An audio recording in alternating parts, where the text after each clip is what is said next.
Hey guys, thought I would just go ahead and turn on the camera and just kind of talk to you guys about something that's just been on my mind and something I just kind of wanted to talk about, like within my vlog channel. And I don't know, I feel like everybody's just always worried and talking about dating. It is kind of essential in life when you want to find a partner, find that one that you want to be with, whether it be male or female, whatever it is you're liking. And I don't know, it can just be really difficult, stressful, and sometimes it's not really that fun. First thing is, whenever you're single and in the game, I know everybody feels stressed out. Like, what do I say? Do I flirt? How do I flirt? Am I flirting too much? Am I coming on as a creep? Do I look like I stalked them outside their house? So if you're stressing out about no one asking you out to go on a date, or you feel like you just don't have that game where people are coming up to you, don't worry about it, because it'll happen when it's supposed to happen, and you'll know when it happens. People always ask me what I wear on dates. First off, I know I'm not gonna be dressed with my freaking honkers out and then my boohoo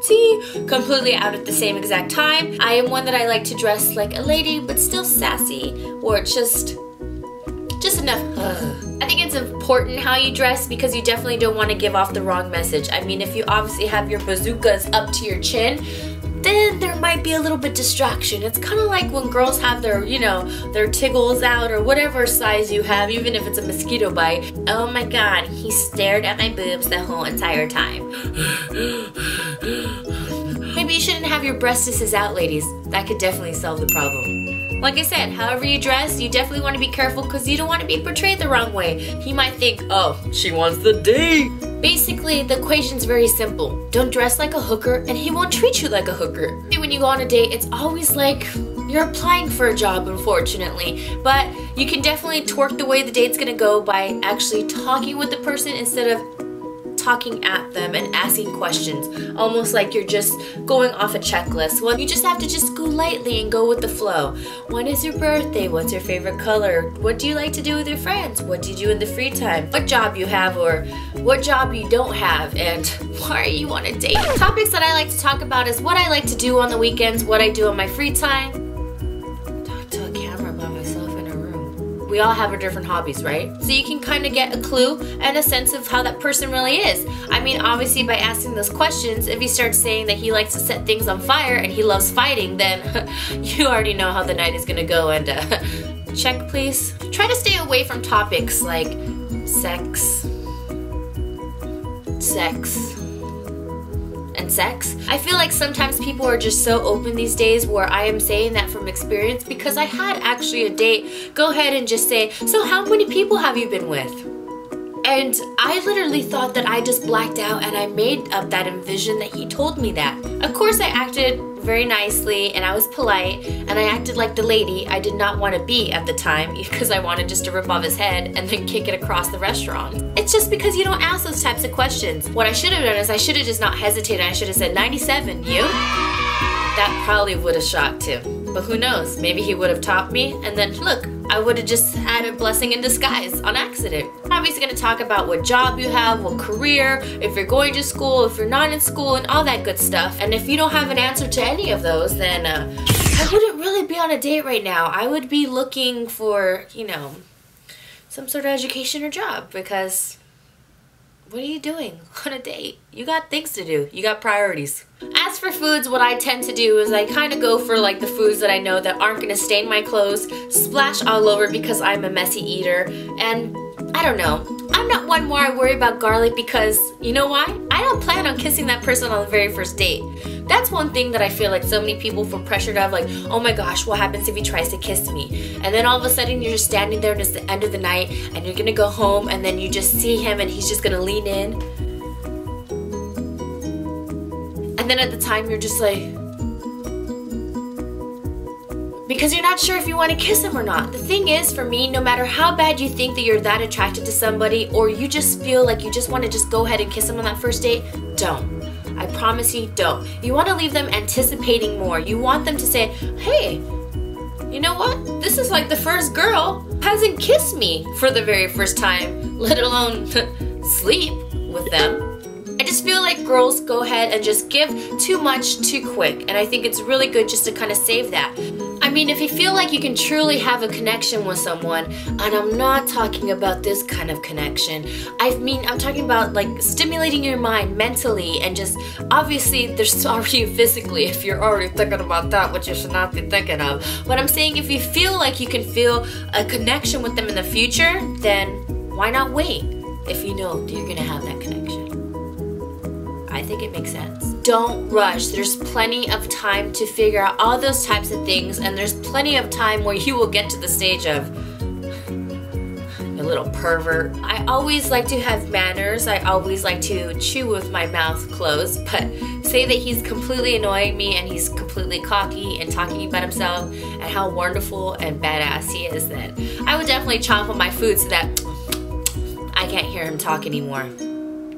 So let's just admit it, at the end of the date, whenever you go out with a guy, he always pays for the bill. But let's not just expect him to pay for the bill. I feel like we should just go ahead and just not assume, okay? I feel like it's really nice to offer at the same time. And if he goes and heads and he says, yeah, sure, you get it, boo. But what's funny is, for me personally, what I would do in that situation, if they pass the whole bill to me, I would go ahead and pay it gladly. You know why?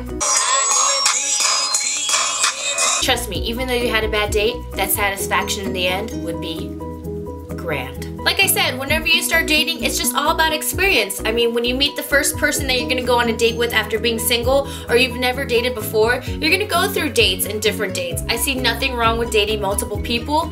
Sleeping with multiple people? Yes. And leading on other people. Say that you're dating a couple people, you definitely don't want to lead other people on. That's just a big no-no. You just don't want to do that, because you're just like crossing that border of, what does Santa say?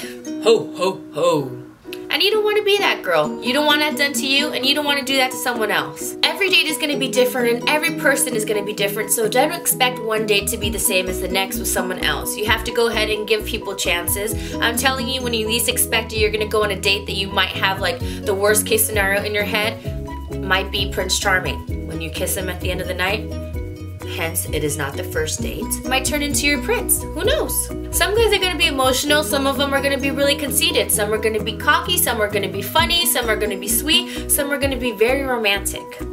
But that's the beauty of dating. You're going to get to meet all different types of personalities and how people are, and you're going to figure out what you want. It's all about learning, experience, and just going with the flow. Since I've been single now, I've been going on quite a few dates, and I've been having a great time. I figured out that I do not need that super hot guy with the six-pack abs who's just going to be talking about protein powders, going to the gym, squat challenges, and he has six-pack abs and he can't wait for his other two to develop. He can't wait for leg day, and his favorite part of the day is making a protein shake with a banana as a treat. Hey, there's nothing wrong with a health-conscious guy, but cool story, bro. I used to be one of those girls who had just like a long list. I want to have this colored eyes. I want him to be 6'4". I want him to have this kind of job. I want him to do this. I want him to... Trust me, you will get all of that out of your head once you figure out that there's not going to be that one perfect person in the world. But the good thing is that you can always compromise, and you're going to learn that as you go through these experiences and you mature in your head. And you're going to realize that that dream boat has sailed a long time ago. I'm sorry. Now my long list has literally shrunk down, and I just want someone who's just loyal, faithful, truthful, caring, honest, and it's just gonna show me and my family a little RESPECT. Don't feel pressured to do anything you don't want to do, such as take shots, skinny dip, show your boobs. You know where I'm going with this, right? Hey, if you thought that sounded extreme, trust me, that was very rated PG on some of the stories that I've heard from other people on their dates, and woo! So yeah, so I hope you enjoyed this vlog. It's just some sort of like freestyle kind of thing that I wanted to get into. I think dating is just like a world within itself, and it's just so crazy and fun at the same time, and it can be disappointing, and you know, I've cried after dates, and I wasn't on my period, and I did. There's so many things that you know, you're gonna experience. So I just kind of hope you enjoyed this video to kind of look light on the situation, because I feel like people just concentrate on just trying to find that perfect person, and it's gonna happen when it happens. For me, I thought I was going to go ahead and find that person right away, and hey, it hasn't happened yet, and I'm still dating, I'm still in the game, I am still going 100. I'm just kidding. I'm still, you know, experiencing things, and that's what happens. So again, I hope this kind of, you know, kind of opened up your eyes a little to not worry so much about things like that, and just respect yourself, be you, don't be anybody you don't want to do, and just take it day by day.